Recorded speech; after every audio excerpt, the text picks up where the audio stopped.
Frankenstein. Le docteur Victor Frankenstein était un brillant scientifique obsédé par la création de la vie.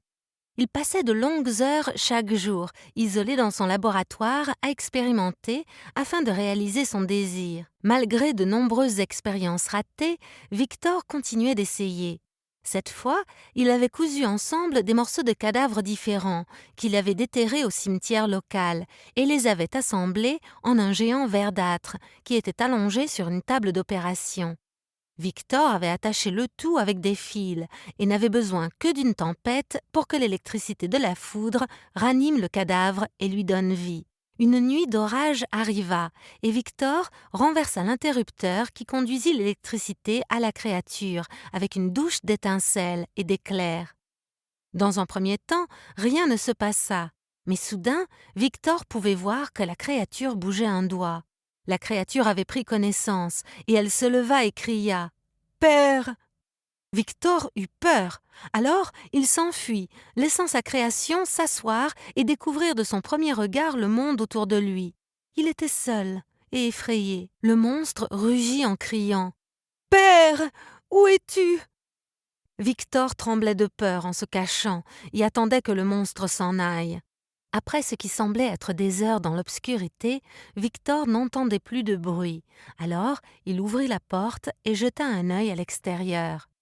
La fenêtre avait été brisée et le monstre avait disparu.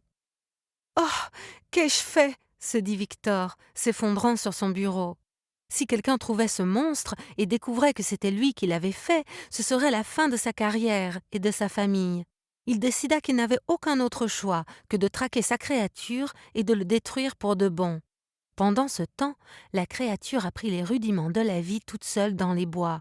Comment manger, comment dormir, comment survivre. Elle apprit à parler et à écrire en se cachant dans l'ombre des arbres tout en regardant certaines classes par la fenêtre d'une école, et elle vola des livres quand personne n'était là. Des semaines passèrent, mais Victor continuait à la chercher dans les rues, tard dans la nuit avec son arme. Une nuit, il regardait dans une rue brumeuse, quand une grande ombre émergea d'un coin sombre derrière lui. « Père !» cria la créature.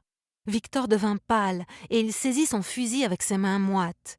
Il se retourna lentement et vit la silhouette familière de la créature qu'il avait créée. « Ne bouge pas !» s'écria Victor, saisissant son fusil. « Pose donc ça, tu vas te blesser. Je n'ai pas l'intention de te faire du mal, » dit la créature avec un regard triste. « Comment puis-je le savoir? Tu es une bête, » dit Victor. « Et c'est la faute de qui?